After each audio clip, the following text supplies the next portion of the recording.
Hello, everyone. Welcome to Cocos and Convos. Tonight, we are doing a discussion on Four Color Girls. Everything good? Have you guys watched it? Oh yeah, we watched that.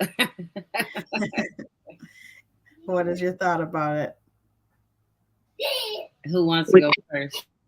don't you always go first? And we just keep it going the way we always go? Well, I have a background mascot right now, so Oh, okay. We can go the other way.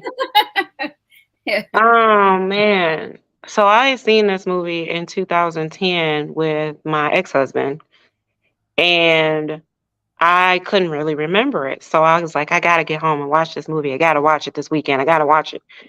Well, ended up watching it today, and the eyes that I saw it from in 2010 when it came out were completely different than the eyes I saw it from today. Um, Also, I was kind of living in some of that at the time, the abuse part, with the drinking and whatnot. Not so much with the kid situation. That was terrible in itself, but we'll get there. But the one thing that stuck out in my brain, guys, was our community needs what Women Empowered is trying to do. This is a Black community problem. Every single story inside of this movie, and I'm not saying it's not like that in other areas, it's just in our community, it is heavy.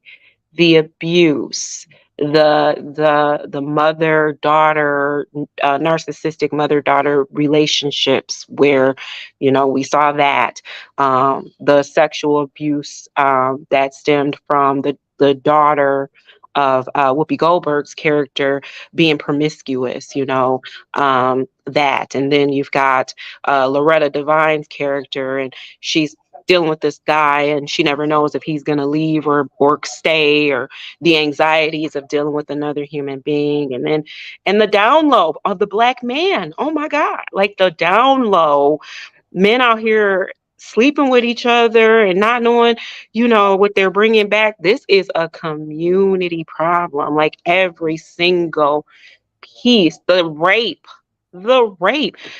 This woman went on a date with this man. Like, this wasn't like some man that just walked up past her, grabbed her, and raped her. She was starting to get to know this man and potentially have feelings of dating this man or even considering dating him.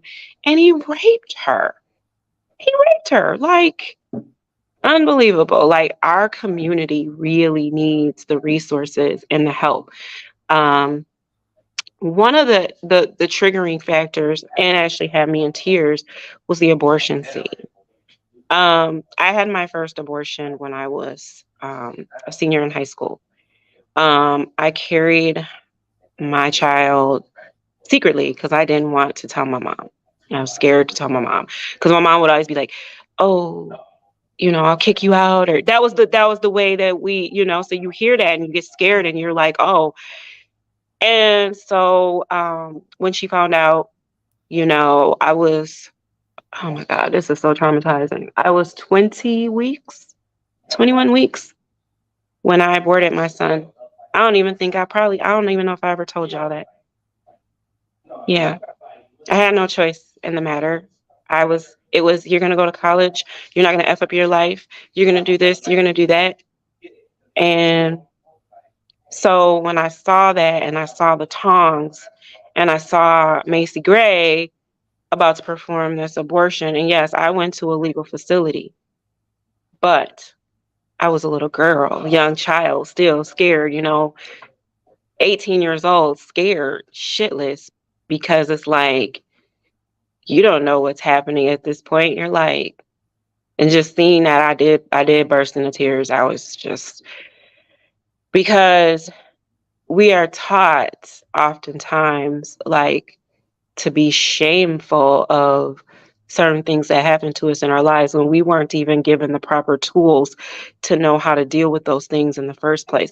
I would not have hid a pregnancy for 5 months if I had had the healthy way of being reared to not hide my sexual experiences, and to be able to feel confident in my relationship with my family, to talk to them about what was going on, and having somebody to have healthy conversations with me about sex, and instead of, oh, if you get pregnant, I'm gonna kick you out, or because as a child that's what you hear, and so your body is having all these changes and it's changing, and you're like, okay, I'm not even gonna pay attention to this, right? Your period's stopping, but oh, I'm not gonna pay attention to this. And I somewhere feel like I was like that little girl. She was just like, she needed the $300. Well, I wasn't gonna try to go get no procedure. I was just going about the pregnancy, full blast. And then, when she found out, it was just like, okay, well,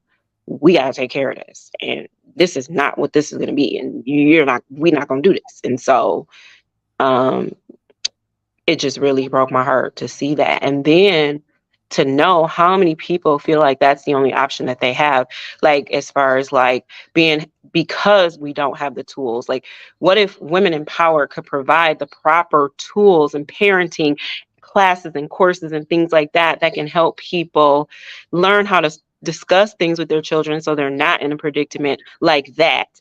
Because technology and the way that they do things now is a lot better. But at the same time, people might think, oh, I can go. How many little girls are out there running to get snipped on and cut on and butchered on right now, still to this day? It's sad because we're not talking to our kids. And it's even worse now because there's social media. People got their asses on the counter and their phones all in their face and not even seeing their kids and ignoring their kids because they're so worried about what the world thinks of them. Um, it was very, that part was triggering for me. That was the part of the movie that really just took me out. Um, Shockingly, because, most people would think it would be the part where he dropped them kids, and that's something different, but I'm gonna let somebody else talk. But yeah, so that's the part of the movie that resonated the most with my life. So. I can go next. You is going next. So this movie, there was just so many moments where I had to.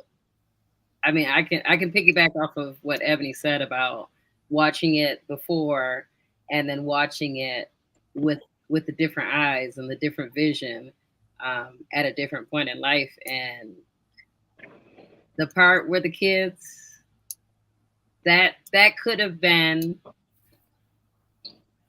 my life, just because of the situations I have went through with one of my kids' fathers, and mental health issues.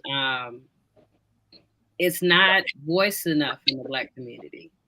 So, and when there is the boyfriend or the husband or the brother or the cousin or uncle or whoever it is in your family that is dealing with mental health issues, as well as using drugs, and at that time when I was going through all that, that's when lean was out, so everybody had to drink that, and adding that on top of someone having a mental health issue, it was a combination of the perfect storm, and I was the victim at that time. On top of marijuana use and whatever else the case may be. Thank God I was strong enough to walk away from that, where that was not my story. But it was definitely, watching it, I had to rewatch it again, just so I could refresh in my memory of exactly what happened. And yeah, I don't even have the words to say, really, because it just was like a thorn in my heart, because it was like, wow, I cannot imagine it was a movie, but just what a woman had to go through that may have experienced something like that, losing their children just because of someone that they love, craziness. But the rest of the movie, all the other characters in it with the Frank, and I just keep hearing that Frank, Frank. Where you at? Checking the drawer. Frank! Girl, he gone. He gone. Just like he Hey, and Frank would have just had to been gone because I'm not gonna keep activating my anxiety talking about no Frank or having to be scared to open the drawer of the closet. Like, and come it's on, like man. she knew better, and it's like this is what you teach, and I mean we are strong with that. We are strong with saying we go through our own issues. So just I don't know, it kind of was like glad, like you're looking in a mirror at certain situations, because it's like, okay, yes, we are here to help others, but we also are going through our own things. And that's what I took from that portion of, what she was going through with him. And then with, Janet and her situation. Now that's a whole mess in itself. And I'm thankful I have never experienced any situation like that. And God Well, forbid I ever have to go through anything like that. But I mean, there are women who have had to how experience you it. know? Yeah. How And you know? You can't even say you know. We no, don't even know because it's down low, yeah. down. I feel like everything always comes to light though. And But what if anytime you left it in enough time where it didn't? like I said, thank God, thank God I haven't found anything about anything. And I mean, even if I was to find out about something like that, past tense, you know what I mean? Like, oh, did you know that, back in 2007, I was messing with your baby daddy? Like, Be like, whoops, well, not my problem, not my issue, but we can really give you some resources through Women Empowered Minnesota LLC. If you want to come and talk about it, let's talk about it and get right. you some help. Cause yeah, that's a little traumatizing if they, yeah. Mhm. And then even just when I can't think of what her character was, the lady from the Cosby's. What was her character name? Ooh, I don't remember the name, her name. Well, the manager of the building. When she said, "I used to be you." Mm-hmm. Yes, that didn't that do something for you? Ooh, that hit the core, because it was like, yes, I used to be you. So I know exactly the hurt and the pain and what void you're trying to fill, and you thinking that if you occupy your time that you're not going to have to think about reality and The all of that. self-esteem. I mean, self-destructive pattern. I mean, I've been there. Trust me, I know how it is. I was her. You know? Literally, at some point in my life, I was her, and thank God that I'm not there now. But yeah. I Woo. think my takeaway from it is when I seen it before, the part that stuck out was the kids. Now that I'm reviewing it, the part that stuck out the most was the fact that all of these women were intertwined somehow, and Yes. that everybody was dealing with their own thing. And it truly shows that, you know, life teaches us to mind our business. Mm. And when you're living next door or downstairs or upstairs from someone and you know that they're going through this, like, we have to be able to be supports for each other, especially when we're that close. Like when Janet said, like, this woman has worked for me for 8 years and I never even knew she was in an abusive relationship. Yeah. It's like we need to pay attention to the signs so that we can be an outlet and a support for people, not to feel like they can't talk to one another about what it is that they're going through. Mm-hmm. When you don't talk to someone about what it is that you're going through, it just prolongs what it is that you're actually going through. And so to be able to process it, sometimes we need to be able to speak to one another. We need other people's opinions in certain situations, whether it's good or bad. Like when you're in a really terrible situation, sometimes hearing somebody else's output on it doesn't mean that you have to do what they want you to do, but to just hear somebody else say how they feel about it, the outsider looking in. This is how I feel about it. So we need to just pay attention to the signs of other people to be able to be there and be supports.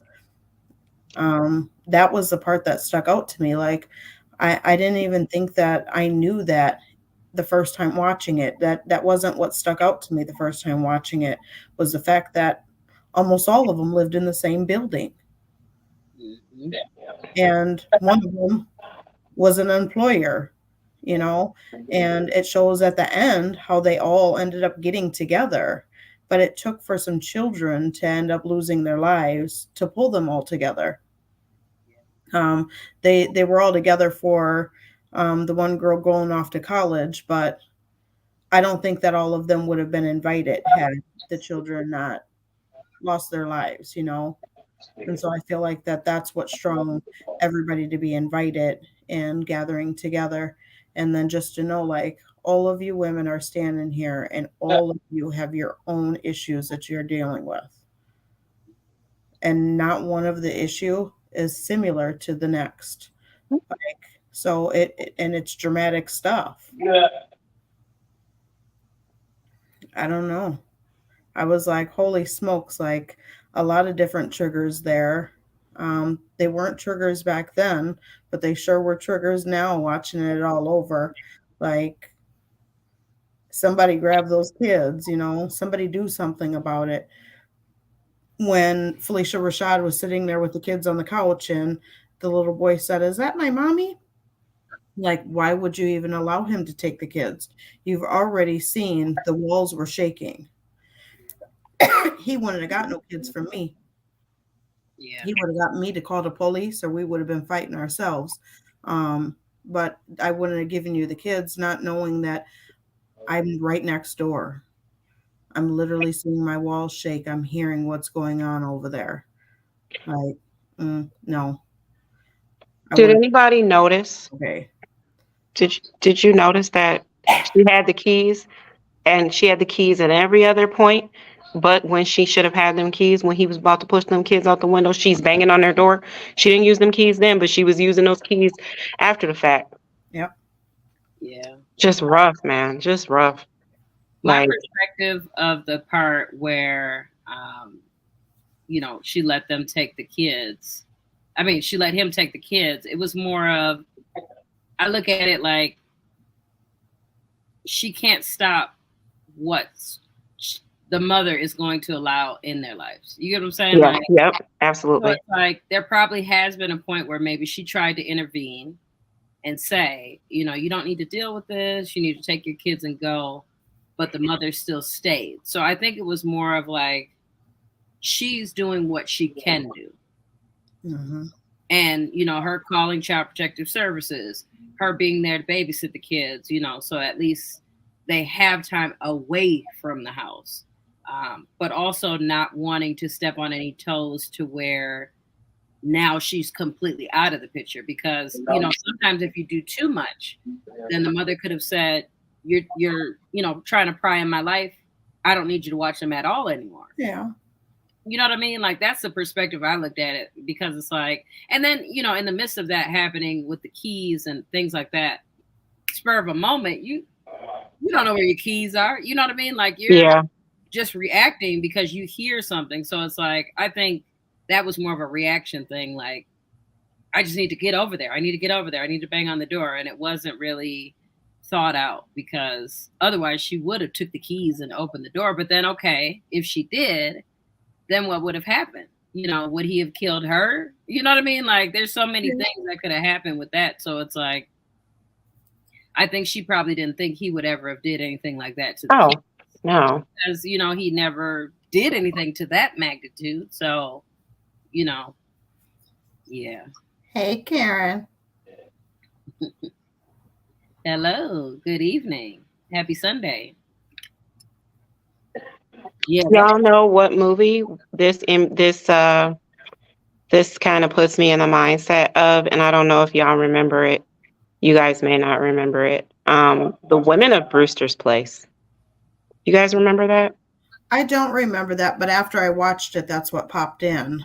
Oh, well, we need to watch The Women of Brewster's Place, and we need to do that next. Okay. I I watched it as a little girl. I have yet to have watched it all the way through as a little girl, but it's got Oprah Winfrey, Cicely Tyson, Robin Givens, Jackie Harry from 227 or from Sister Sister, and it's got an all-star cast of Black women. Um, and it's very similar to Okay. this movie. And that's what put me in the mind to think of when Tyler Perry was creating this movie. He may have had this in his mindset. Very good movie. Very good storyline, plot line. And yeah, I definitely think that's one we should do. yeah, I after it was over, that was the next movie that was playing. Huh. I was like, Interesting. "Oh, okay," and I was like, "Nope, I don't have time for this one." Yep. I needed to Well, do we this. got to make time for that one now because that's Yeah. a good movie.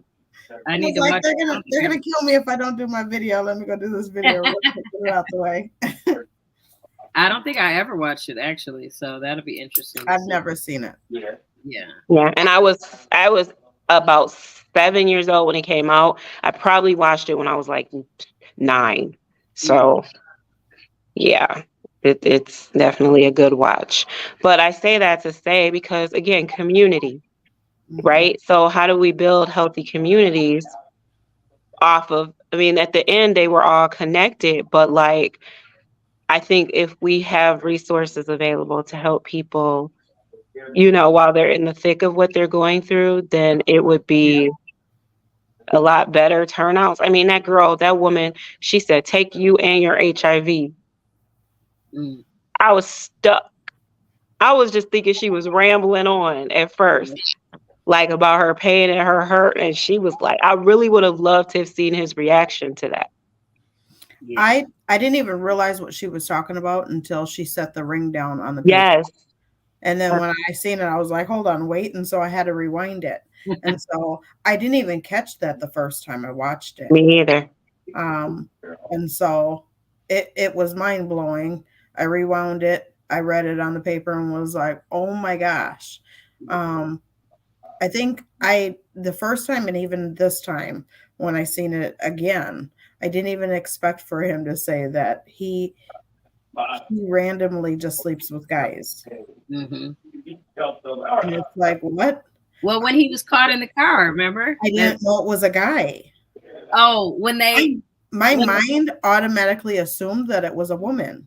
when I they knew changed the scene, it was like when the cop came towards the window, you could see the side of the guy's head. Boy, I think they see, can. I just seen when they pulled up behind him, Mhm. and then I was like, oh, he's getting some head in the car. Cheater. And that was like my first and last instinct on it. And then the next time I seen him, he was walking in the house and she was saying, like, I've been worried and calling, and he said his phone was dead. Like, nope, he was out cheating Mhm. and he You took his know, video. a lot of men in that's why they call it the down low, but a lot of men really convince themselves in that sense, in that mentality that they're not cheating, they're not gay because they're the ones that are not performing the acts, but they are actually getting the acts performed on them. Or they convince themselves that they are, that the lifestyle that they live, they're just taking a short break from that lifestyle just sexually. Like he said, I'm a man every single minute of the day. I just like to have sex with men. You separating your brain from 3, 4, or 5 different variables to justify what it is you're doing. And And I wonder how many men do that. you want to know the sad part about that, though? Is society makes men feel like they can't just go ahead and just say it as it is, Right, or they have to be able to sugarcoat that or make it sound better than what it is right. for society to be so judgmental to where you just cannot be who you are. Like, and to know that who you are, there's always going to be somebody that's not going to like it, but there's people for everyone. Yep. Um, and it's sad that we don't think of that. Like, just because you don't accept me doesn't mean that somebody else isn't going to accept me. Right. 100% of who I am. I just need to stand on it. I just need to be who I am. and the right people will be here. Mm-hmm. Well, they have this saying or this thing where in the world that I've heard many times over, who taught us to hate ourselves? That doesn't just mean color or race or, who taught us to hate ourselves? Who taught us that certain things were wrong to where we're hiding pieces of who we are? I mean, I hid a whole pregnancy, as a teenage girl, and I was an adult teenage girl, like, what they consider adult teenage girl, but who teaches us? Where does it come from? Why do we hate ourselves? Why do we feel like, why did he feel he had to hide what he was doing and who he was? Because, like he said, I am a man in every other sense. Like he had to reason with himself. And like Davina just said, he wouldn't have had to reason with himself if he didn't have that vision that what he was doing is something that was hated in the world. Yeah. It starts at home. Correct. Well, there's a couple things I take from him in this movie. He, for one, didn't want to lose her money. Yes. Because So, he's like, I hate coming in here. Yep. Right. But if he would have been 100 from the beginning, how does he know that she wouldn't have accepted it? She could have been accepting, knowing it from the beginning. More than likely, probably not. I wouldn't, just because that's not my cup of tea. But all I'm saying is that I would rather for a guy to be truthful and honest, and 9 times out of 10, if you're upfront with me, we probably can figure something out. Especially if I'm digging you and I feel like you're really digging me, we can figure something out. But the least we need is lies, because lies generate ill feelings and ill intentions, hurt, and a lot of us misconstrue our hurt for anger, so it's easier to say I'm angry than it is to say I'm hurt. Yeah. No, I agree. I agree with that too. I feel like, honestly, there are always going to be situations where people date people, right? I feel like when they probably met, they probably had a conversation somewhat similar to what they will accept, what they won't accept. He probably withheld all of that in, for however many years without actually acting on things. This is just my guess. And him knowing that if I was ever to come clean with her, I will lose the lifestyle I have grown to be accustomed to. For him to take, what was it, $200,000 out of her account? He would have been gone then. But see, that's the thing is, him taking $200,000 out of her account was nothing. She just so happened to see it. So this is a whole different lifestyle he has because of his situation with her. So if I'm to come clean and tell her how I really like things, that's all in jeopardy. I won't have that leverage. I won't have the car. I won't have the house. I won't have the ideal lifestyle, right? I'll be looked upon as, whatever society thinks that I am. So, that's why there are a lot of marriages, relationships, things like that end up, ending bad because someone actually came out or something happened to where someone found out someone was sneaking and hiding and doing all these types of things. So, I mean, I feel like that's the reason why a lot of people cheat and lie, because there is something they don't want to lose, right? Otherwise, they would just go about their way and do whatever it is that they want to do with whoever. But it's like, people, again, society, will make you think that if you are a gay man or, you are this or you are that you're less than, or whatever the case may be, which it's not, whoever is whatever, that's their business. But society makes us think that if it's not the normal, that is something wrong with it. And I mean, there are, people who have all different types of beliefs. People are people, whatever it is that they're going to do. But I think the majority of it is no one wants to be looked down on, right? Whether it's their financial situation, whoever it is that they decide to, marry and sleep with and whatever. So everyone always wants to put on a face, right? Of everything being okay and perfect and this and that. And it's like, that's part of it. If someone is whatever, maybe not normal in society's eyes, they think I have to hide. I have to put this shield up to be this person, quote unquote. So that's just my perspective of that. I did want to ask y'all two questions on how did you feel about the mother, the spiritual mother. What I took from her was all of her brokenness and things she went through. That was her way of escaping it all. Yeah.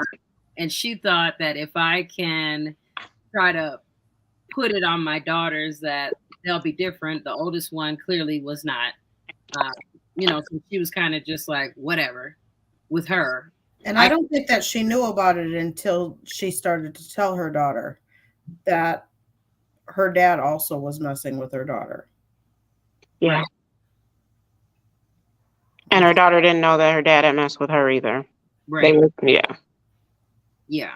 So it's like that unspoken conversation in families where it's like, maybe if the mom would have told her daughters this, maybe that could have protected them from certain things. You know what I mean? Like, and I don't know. I mean, there's just so many different ways that can be twisted and turned. And if this would have happened, this wouldn't have happened. And I mean, well, you got to look at generationally and in society years and years ago, people were branded and groomed to mask and hide a lot more than what we are doing nowadays, because it has become more of a healthy thing now to be able to get in tune with ourselves and talk about who we are and seek therapy and seek help for the things that we're going through these days.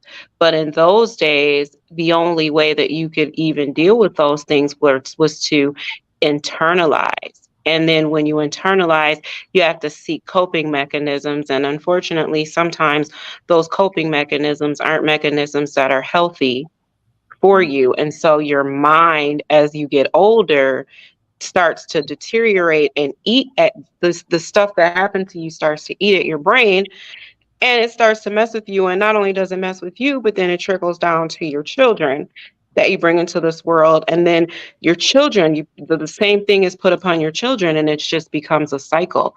If nobody stops the cycle and nobody puts it in the forefront to get some help, it just becomes a cycle. Because in my situation with the termination, it was like, well, I talked to your grandma about it, and your grandma was like, oh no, she can't do that. She needs to go take care of that. So in that situation, it was like, this is something that's been handed down, not from just my mother, but from my grandmother to my mother, and so on and so forth. And so when you look at Whoopi Goldberg's character, age-wise, about that time, that's 2010, I would say maybe figuratively, 50s, late 40s at that time, or whatever, going back to being in the baby boom era, that's huge. There's a lot of hiding, molestations, and family sexual abuse, and drug abuse, and people having kids and naming them the last name of their husband, and they don't even be their kids, and all kinds of stuff. That's how people walk around here. Me and my cousins all got different grandfathers. There's like 5 or 6 of us with different grandfathers, because that's just how it was. And we all, as a family, have my grandma's husband's name. So, we live in a world where things were, at that time when she was probably growing up, not really a good place. So she clung on to that religion for that purpose, to find, people look for a way out. And that was her way of internalizing and finding her way out. But man, she the whole pouring, whatever, the porridge or whatever she was pouring over that woman's face, at daughter's face or whatever. I thought it was blood at first. I did too. I was like, ooh. That scene reminded me of the movie Carrie. Yeah. Yeah, when she was running through. And this, the whole, how Carrie's mother was like towards her. That's deep. Like, it's just mental illness, like mental, like stuff is just, that movie was just deep. Like I just can't even touch on one solid part of it because all of it was just like, dang, okay, there's a lot of stuff going on here and it's going on here, and then it all connects at the end. So How about when the guy was in the hallway and she was talking to her sister and she's like, "What you doing over there?" And he's like, "Oh, who is that, baby?" right, 16. And he's like, "Can she come join us?" She's 16, and he's like, "So?" And he was serious. Told him to get on, you nasty mug. Serious. And that I'm happy that she reacted the way she did, because there are people who would not have reacted that way. Correct. Yes. And still would have went on with what they was gonna do. And it's like, yeah. Correct. The world we live in. Yeah, we need to be able to that's why it's good that we do these movies, these types of movies and these topics. Yes, they're movies, but they emulate a lot of real life things that are happening. And this one in particular really like lit a fire for me to be like, yep, got to get shaking and rolling with the business more so, because what we got is needed, because this is happening.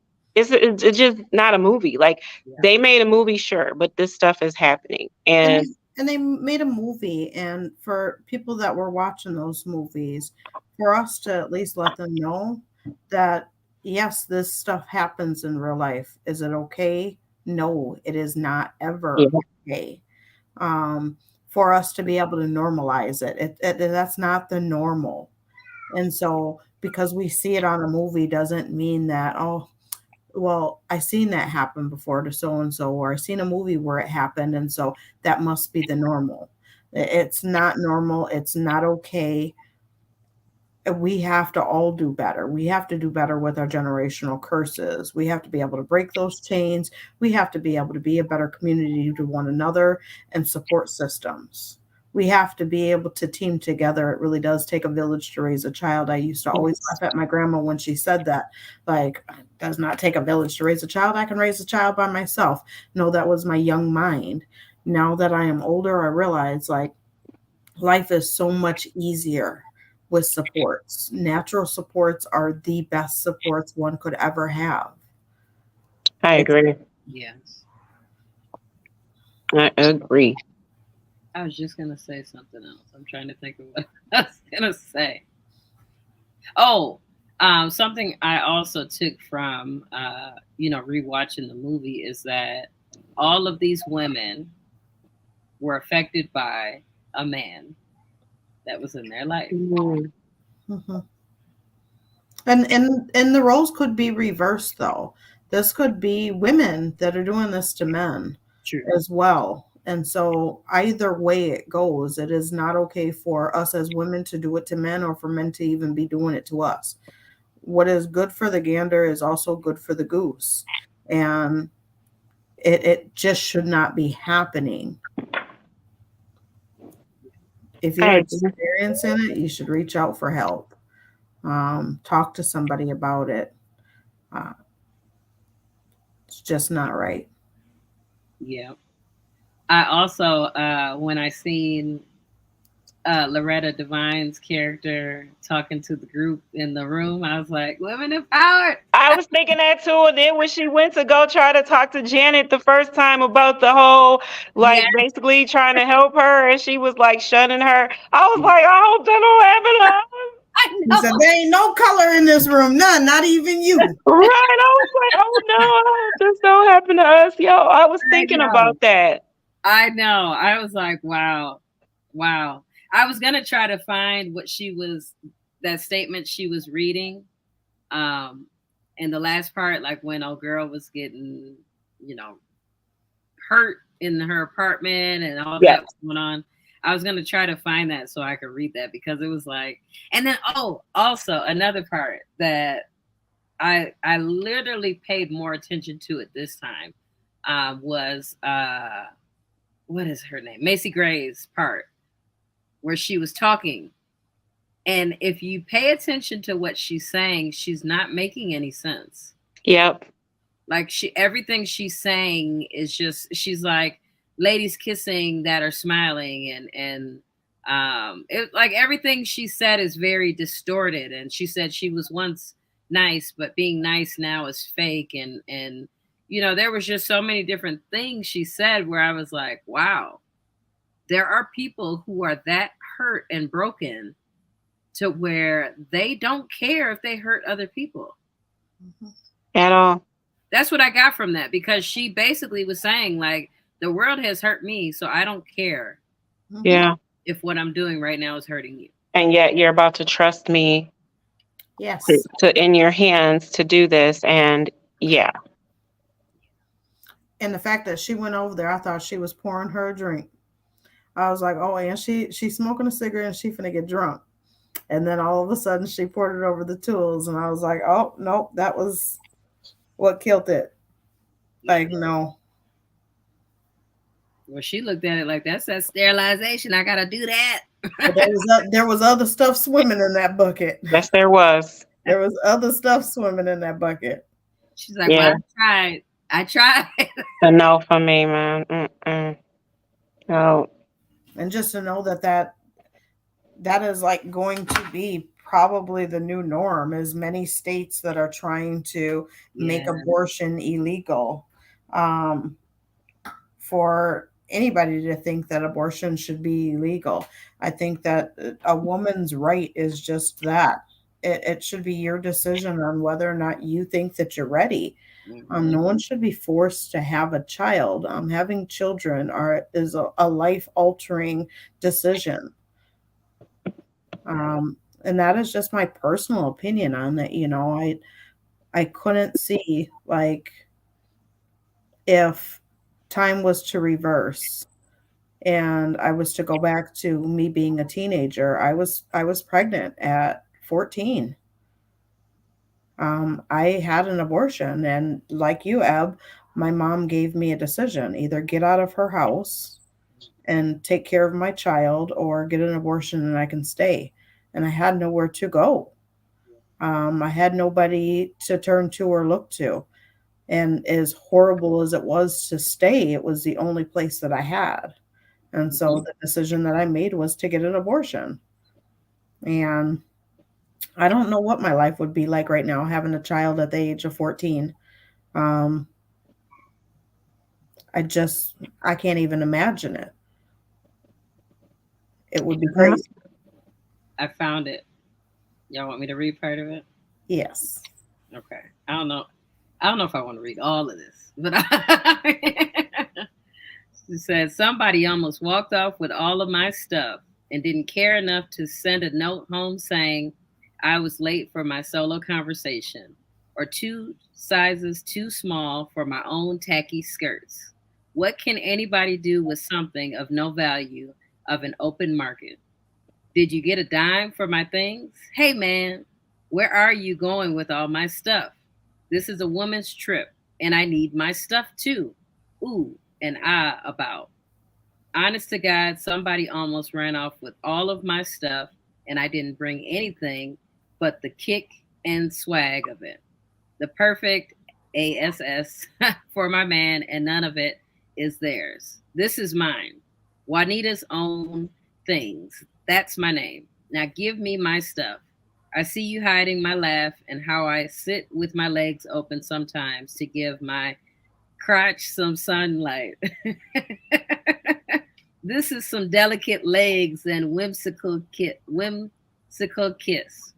I gotta have to give to my choice. So you can't have me unless I give me away. And I was doing all that till you ran off on a good thing. And who is this you left me with? Some simple bee with a bad attitude? I want my things. I want my arm with the hot iron scar. I want my leg with the flea bite. Yeah, I want my things. I want my calloused feet and quick language back in my mouth. I want my own things, how I love them. Somebody almost ran off with all of my stuff. I was standing there looking at myself the whole time. It wasn't a spirit that ran off with my stuff. It was a man whose ego walked round like Rodin's shadow. It was a man faster than my innocence. It was a lover I made too much room for. Almost ran off with all my stuff, and the one running with it don't know he got it. I'm shouting, "This is mine," and he don't even know he got it. My stuff is the enormous ripped off treasure of the year. Did you know somebody almost got away with me? Me in a plastic bag under his arm. Me, Juanita Sims, somebody almost walked off with all my stuff. And that's deep.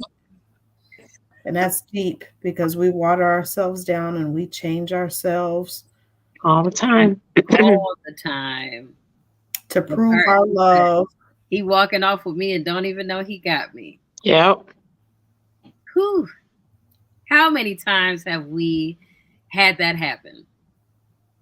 Where somebody walked off with all of our stuff and we didn't even realize it. More times more times than not. Man, that's so crazy. And if you think about it, it's like women experience so much more, I think. And don't get me wrong, men go through things, and I'm not saying that they don't. But the fact that women, can have babies and things like that, it's just more that we endure in certain situations, right? When it's Well, and we are emotional creatures. that too. We are more built of emotions than the man is. Yeah, that is Yeah. true. I mean, there definitely are some men who are untapped with their emotions, but for the majority, yes, a lot of men are not emotional beings as such. So yeah, I mean, it's just crazy to think how many people are on a daily basis broken by someone's actions. Or could you imagine going around and collecting all your stuff from all of the men in your past? Oh, wow. How much would you have? Because, we all give a piece to somebody. Of every relationship you've been in, you've probably given a piece of you to him. Yeah. And you just have all of these pieces missing. I don't know if I want all of my stuff back because some of the changes I did was good, but Right. It sure would be like having a garage sale of some stuff that I ain't seen in a very long time because some of it I probably would want to keep. Some of mine I would want to look at just as a reminder of how far I came from. Mm. I would just want to look at it. Some of my stuff, just to see how I've grown from at the time that I needed that stuff and where I am with my current stuff now versus that stuff. So Well, think about some of my stuff is me having a hard time with saying no. I used to not always be like that. I used to have some firm no's. Like if I said no, I said no, and I'm not budging from it. I don't know if it's from having kids that wore me down or if it really was a man. I don't know.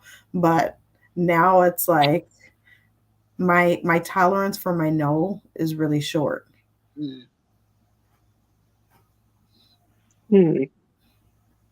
So I would like that back. I don't know if I want my stuff back. Only because I became who I am without it. Yep. So if I got all of that back, I wouldn't be who I am now. And I feel like who I currently am as a person is amazing. I have became the most vocal I ever been in my life. I've grown to love who I am, who I became, and not allowing anything that is in my past to hinder that. You know what I mean? Like, I've had moments in my life where it's like you dwell on things like, oh, I had 2 kids by the age of 21, and I was homeless, and I had this job, and this relationship didn't work, and why didn't he love me? And I was doing everything that I was supposed to do, and just looking back at all of that, if it was supposed to be, it would have been, Yes. and I don't try to hang on to anything that is not currently, because if it was supposed to be, it would be here. Those people would be here. Those friends would be here. I would have never had to have experienced those situations.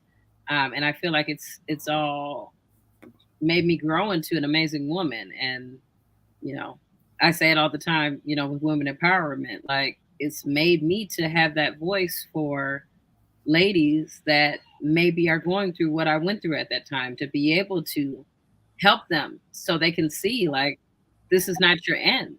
You're going to make it through this. It might seem like you're not going to, but you are. So I wouldn't want my stuff. They can keep it in that little plastic bag. Under Under the arm. Because that is all they got. That's all they gonna have with them, and some memories and whatever in a bag. Keep it.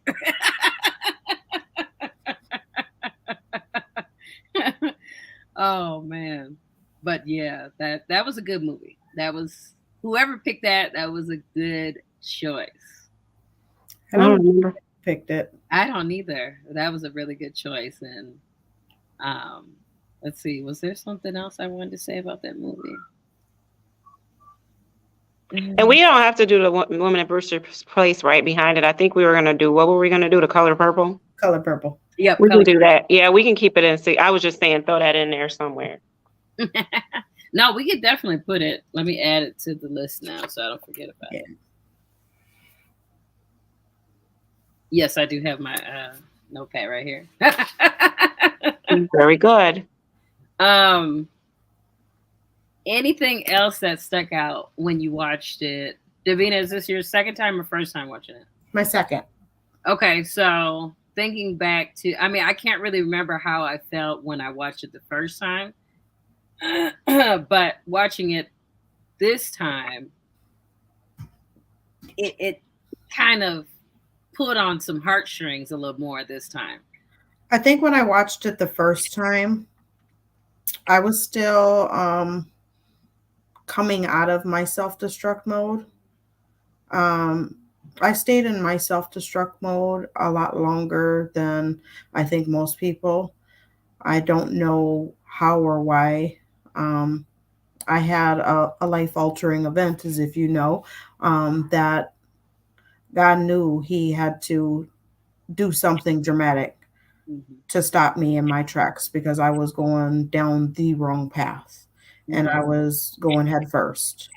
And when I ended up in my situation, it was make better decisions and act better and think of your actions before you do it, or go to jail. I think that was the best thing that could ever happen to me. And in that moment, I had to think of, do I want to go to jail? I'm not built for jail. No, I don't really want to do a day in jail. So I'll make those alterations and those changes. And so it took me from, not going in and doing things that is going to cause me to be breaking up somebody's happy home and or getting into it with chicks and going out and drinking all night, every night. I think even for a while, I probably, I don't know, was it about a year that I stopped drinking and just was okay. I lived at the shelter at the time, and so of course we had to be in at a certain time. But I think that going through all of that is what helped me change and start looking at things in a different direction. And so when I watched it the first time, I was going through the I don't care, and I had all my armor on, to where I wasn't realizing that was me. Mm-hmm. When you're looking in the mirror and you don't even know that you're looking in the mirror. I was in such denial that everything around me had nothing to do with me. It wasn't me. Yeah. You're going through that. I'm not. Like, I'm good. And it was just me fighting me in reality of it all. It wasn't that I was fighting any particular person anymore. I was running from myself. I was fighting myself. Mm-hmm. I was judging myself. And that is the case with a lot of individuals. You Yep. don't even realize that you're your own critic, Hmm.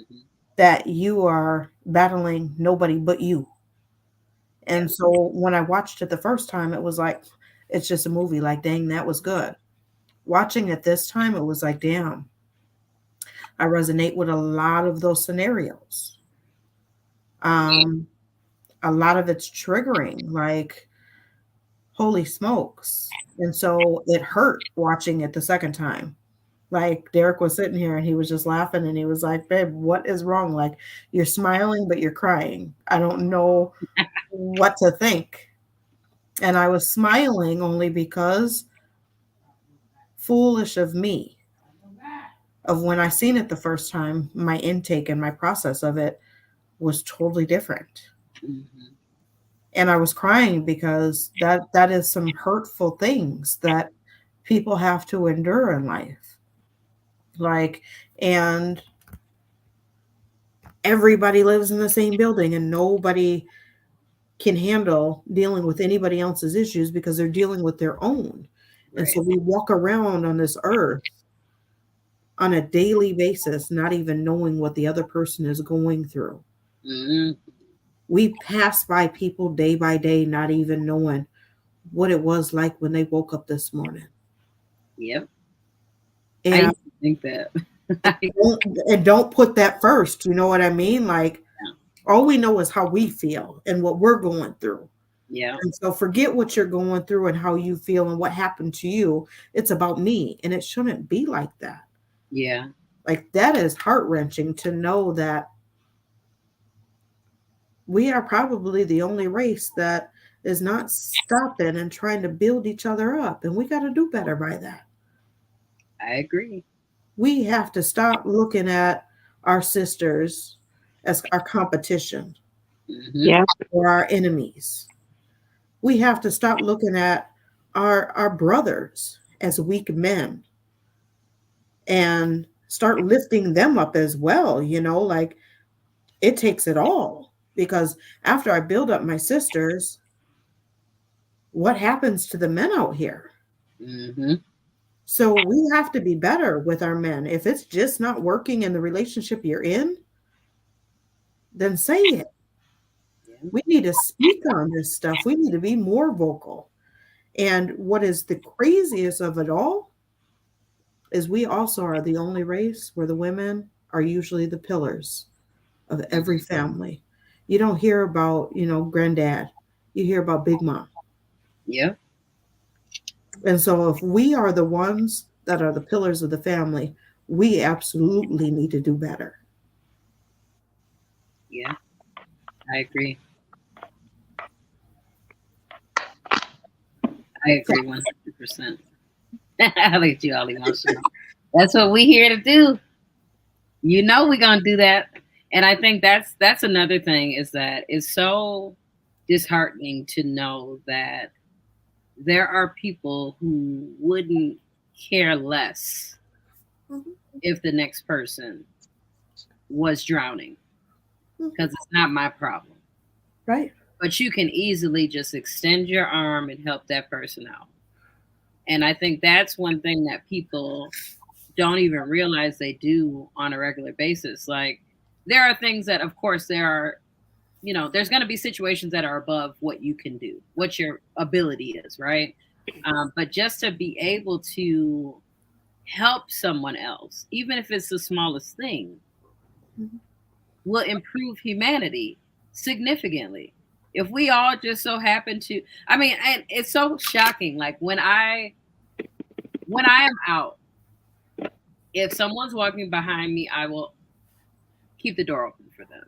Mhm. Or if I'm in the store and I walk in front of someone as they're looking at something and I say, "Excuse me," the people who don't do those simple things irritate my soul Mhm. because it's just common courtesy. If you see someone looking at the pickles, you literally see them standing there looking at pickles in the grocery store.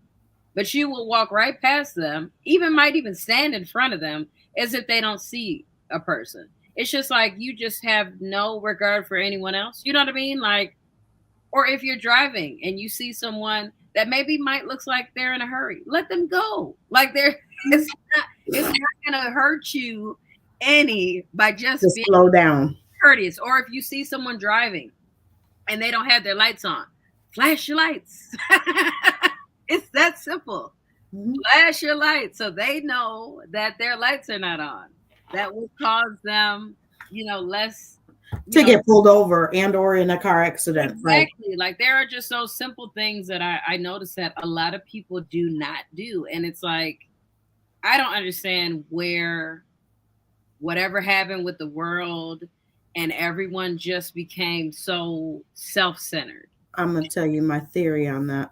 I just had a discussion with one of our clients the other day, and the discussion was that if she could do any different than the maybes of what would be different today. And so we were talking about how, you know, different states and how they take away, some of our rights as parents of, Mhm. we can't whip our kids and the BS that they feed our kids of, you don't, after a certain age, you can come to the clinic and your mom doesn't need to know anything. And now all of these secrets start to happen. Like they're teaching our children that it's okay to have secrets. And your mom don't need to be in your business. Like you can get on birth control and I can know that you're having sex, but you don't have to have that conversation with your mom or your dad. And if they, threaten you or spank you, then you can always call the police and they can be in some trouble. And so it's like the system is ripping our teeth out to where we don't have it anymore. And I do get and understand that there was a need for it, that there is a clear difference between me spanking my child, aka whooping my child, versus me beating my child.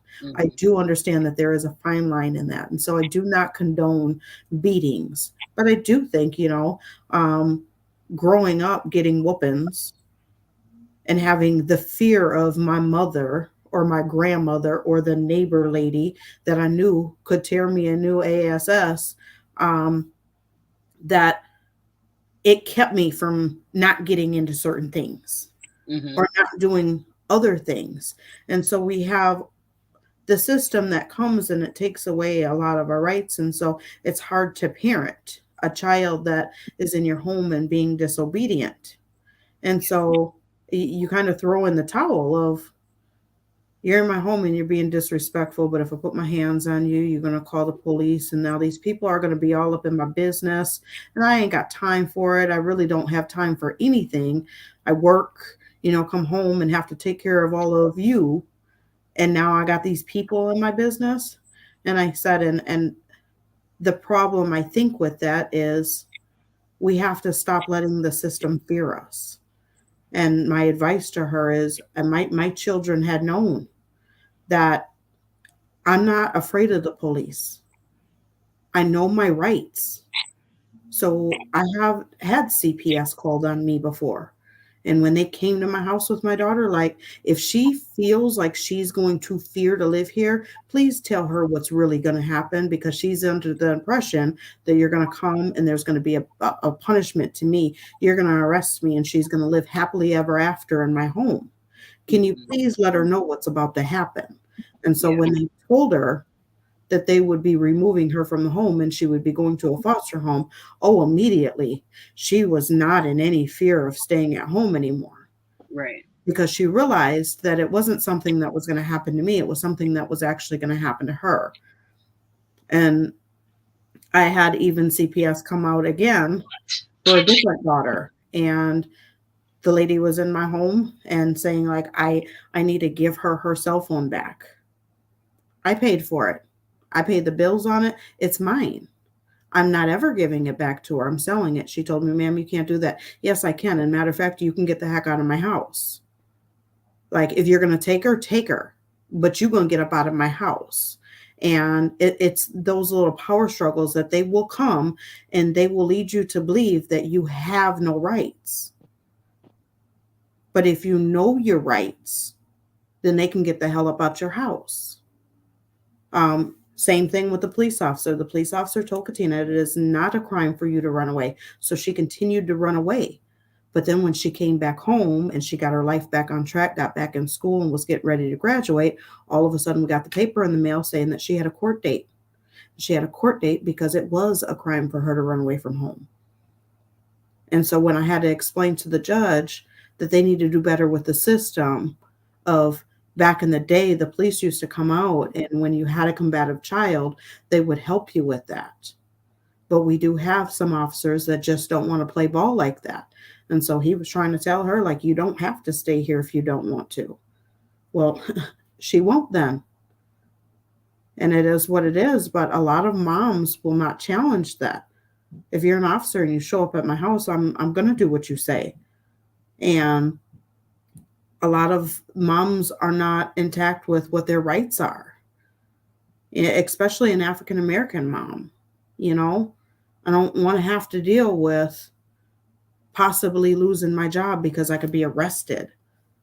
And so I'm just going to go ahead and do what you say. And now my kid thinks that they got one over. And so now they're going to continue to come home and be disrespectful. And that's why we have all these children out here that are running ragged and being disrespectful. I have a niece that used to beat up on my sister all the time. And when I asked her, like, what is going on? Like, why are you letting her put your hands on you? She's like, girl, I ain't got time for her to be calling the police. So I used to go up there and be like, look, I'm not afraid of the police. Put your hands on my sister again, see what happens. We're going to learn today. And it was crazy because it was like once every month she would beat up my sister. And I knew it wasn't in my sister to just be taking it and allowing it. So I didn't understand it. And she said, like, she's called the police on me so many times, and the police have came here and they are so rude and so disrespectful. And I don't got time to be going to jail. Like, no, you have rights. She done put her hands on you. So you call the police and you press charges on her. Like, we have to be able to understand what our rights are. Because at the end of the day, when we lay down and we have these children, it is our responsibility to make sure that we're raising them properly. And when we're stuck in situations to where it could be changing for our child to now think that they're going to be talking reckless and or putting their hands on us or doing whatever they want, then that's when we need to figure out what our rights really are. I agree. What Tasha said, yeah, no, call the police. And you could go right with them, and definitely ain't no kid putting their hands on me. I know that's right. I agree. Seriously. I know that's right. Yeah. It's gotten so bad. Like when we look at, I mean, just the way that kids are nowadays, you know, we want to put the blame on the parents, right? Because you always want to blame someone, right?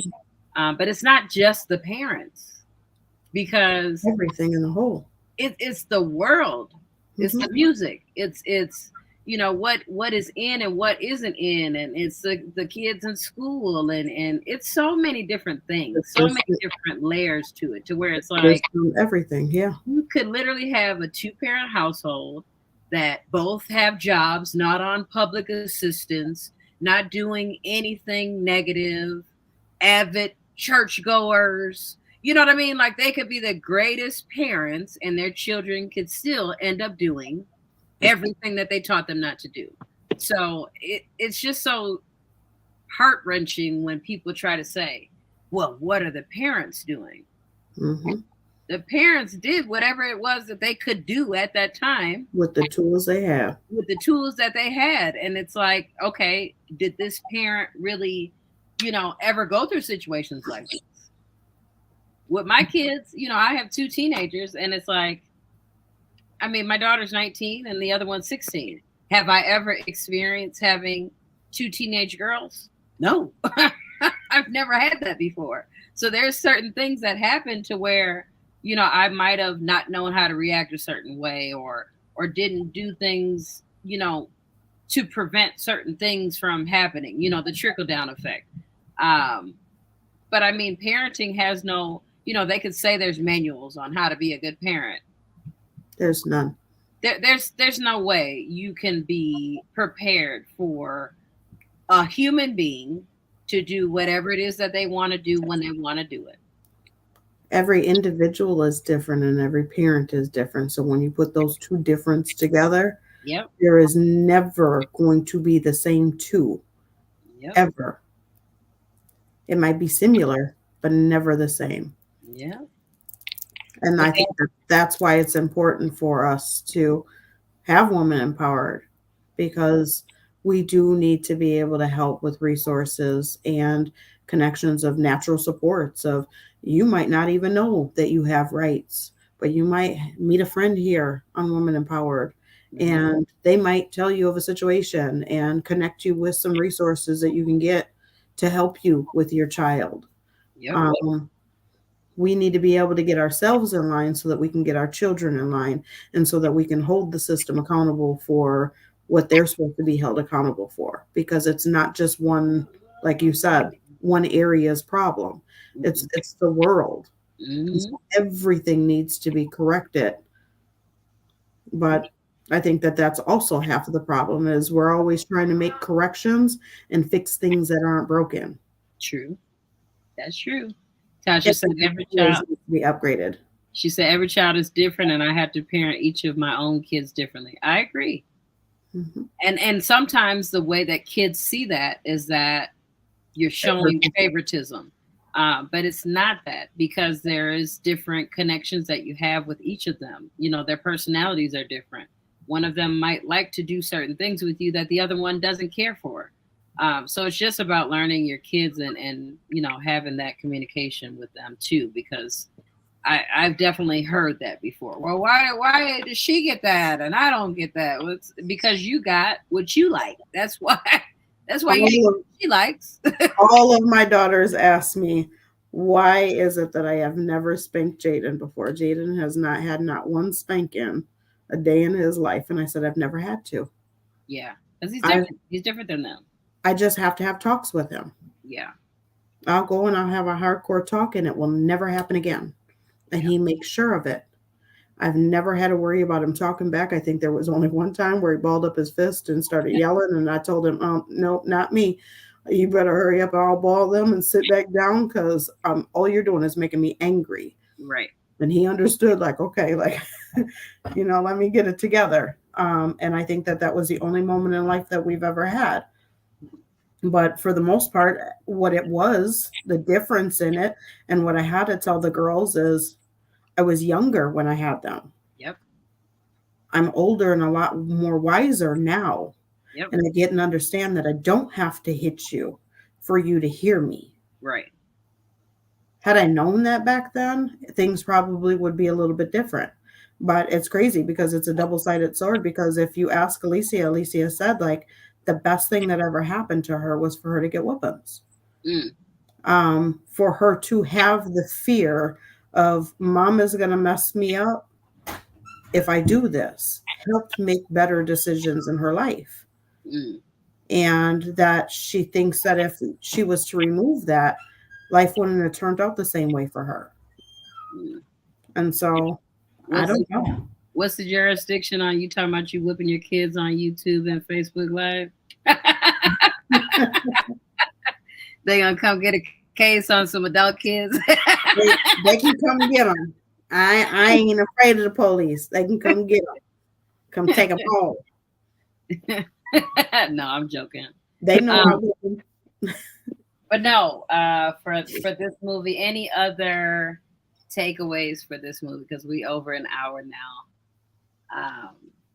This was No, just that it just provides us with the knowledge that what we're doing is we're on the right track. And yes, it was a movie, but it's a very, very deep movie with a depiction of real life, and that we will just continue our mission and growing our mission to build and monopolize on helping families, community, just change the narrative of the current structure. yeah. And connect with the proper resources. Absolutely. Well, let's wrap it up with saying what we got coming up here. Who wants to say that? Well, it's Ebbs on the 19th. So I guess I'll let everyone know. I do Empowered Approach every Monday, Tuesday, Thursday, and Friday at 6 p.m. Just for this topic of today, like how we can get a community to come together for us to be able to reach out to one and get natural supports.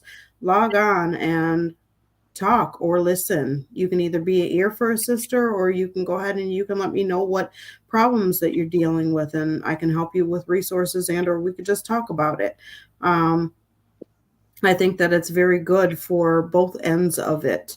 If you're somebody that has resources or is into helping other women, that is a great place to come and be. Hmm. I agree. Tasha just said, if anyone is ever in a bind with child protection, I know resources and I was a parent advocate in child protection. Thank you, Tasha. That's amazing. Yeah. Yeah, Thank you. our group, I mean, there are so many amazing ladies on it. We got 800 plus ladies, so I know there are all kinds of people with all different types of resources that they can add to the conversations. And all of us, ladies with Women Empowered, we have a lot of resources ourselves. So if there is ever a time you have questions on something, don't know how to deal with certain things, that's what we're here for. It's not just for domestic violence, it could just be for anything in life. We are here. Women Empowered is going to be going co-ed soon, so look out for that. We are trying to heal the whole family, from the mama to the daddy to the kids to everybody, the grandma, all of everybody, because our community needs healing. So that's what we're here for. The I up and think coming event. Oh, go ahead. I was going to say, I think we need to update who we are for the new people. You know, how we did that who we are introduction right in the Women Empowered. I think we need to just re-update it again Yeah, so yeah. that the newer people know what services we provide as a whole. Oh, she does this. Oh, she does. Oh, wow. They do all that together. So I think we should. I'm going to update mine tonight. Okay. Yeah, I can work on that tonight too. Yeah, and with the up and coming events, we have our last free community event coming up on the 19th. So if you have not had the information on that, definitely reach out, look at any of our pages. We posted. I have it, tagged on my page for the 19th. Then we have the September 23rd event. That's the Whiteout Sisterhood Brunch. And then for October 7th, we have our event, which will be at Billy's. So much more to come. We have our daily prayer lines in the morning, in the evenings, every day. So that is a daily thing. You do have to be a part of the women's group to be on prayer line. That'll definitely be changed, once we start going co-ed. Co-ed is meaning, we are going to be working with men as well, which will have a different page for that. So ladies, it'll still have the privacy and intimacy of it being a women's group, but we'll also have a separate group for men and women. So much more to come, and just reach out to us if you have any suggestions, questions, comments, anything of the above. We're here to help in so many ways. So don't feel like you're bothering us, because this is what we are passionate about doing. So. There's also another Hot Seat Saturday. If you didn't check out yesterday's Hot Seat Saturday, please check that out, where we are bringing on entrepreneurs and business owners. So if you are an entrepreneur or a business owner and you would like to be featured on the Hot Seat Saturday, please let us know. We are booked out till November now, so we are still open for November and December. We do have another one coming up the end of this week. Typically, we don't do two in a month, but we're fasting, so we're going to go ahead and do this too. And then our next one is in September. Like I said, we have all those spaces booked up until November. So if you would like to be featured on the hot seat for November or December, please let us know. Also, I think this Wednesday is our first co-ed Living Out Loud podcast, which we will be doing co-ed with gentlemen joining us. So be on the lookout for that. Be on the lookout for all the amazing things that are to come. And I think that's pretty much it Yeah. for that. Tomorrow is Money Making Mondays, Yes. which I think we should also roll that out on our page. So I Yes. will do that tomorrow so we can have that. What that is if you're a small business owner, if you have any skills that you have, that's where you would post your services, business flyers, etc., underneath that Money Making Monday post. So that will be done tomorrow in the group as well as on the page. So if you have any business, any skills, anything you do, if you braid hair, if you make things, if you, whatever the case may be, that is your time to shine. Don't feel like you're putting too many pictures on. Lay it on us because that is your time to shine in that post. So let's know if you have any questions and we will let y'all go. We appreciate you tuning Well, in. we're gonna pray out, right? Yes. Oh, okay. And our next Cocos and Convos will be in 2 weeks from now, and we will be watching The Color Purple. So if you have not seen it, please watch it and join us 2 weeks from now, so that we can have a discussion on that. Yes. All right, When one of y'all gonna pray? Yeah. All right. Father God, I just want to just thank you for what you are doing in our lives, all of our lives. I just want to thank you for giving us the opportunity to join together this evening and just to be able to touch on so many issues, God, so many issues that are hindering us, so many issues that are helping us, and so many areas in our lives where we have grown and developed, as well as the areas in our lives that we are still trying to develop from. We know, Father God, that if you were not in our life and if you were not the forefront and the head of our lives, that so many of the things that we were able to recognize tonight in the movie and just in our own personal lives as we talked about the movie, we know that without you and your guidance, we wouldn't be able to look at those things with a pair of eyes that we're able to look at now. I just ask that you continue to bless every lady that is a part of Women Empowered and every woman and every person, Father God, in the world, as we continue to grow as people and as human beings, and as we just continue to learn your word and learn who you are and just what you have in store for us, God. I'm thankful for my sisters and the sisterhood and the ability to just come on tonight and just join together and again, fellowship and as well as hopefully help other ladies understand and just get a sense of what we're trying to do and help them do as a community and as a whole. I'm just thankful, God, for your ability to provide us with the knowledge and just helping us be able to find the words and the wisdom to present to others. I just ask that you continue working through us. I just ask that you continue covering us and protecting us and continue guiding our thoughts as we continue to grow. So I just ask that you just continue loving us and continue to provide us with what it is that you want us to see through your understanding, God. In Jesus' name we pray. We pray every day, but tonight we pray deeply in regards to the topic at hand. In Jesus' name, again, tonight we pray. Amen. Amen. Thank you, everyone, for tuning in or watching the recording afterwards. You can find our videos on Facebook Live, or I'm sorry, Facebook.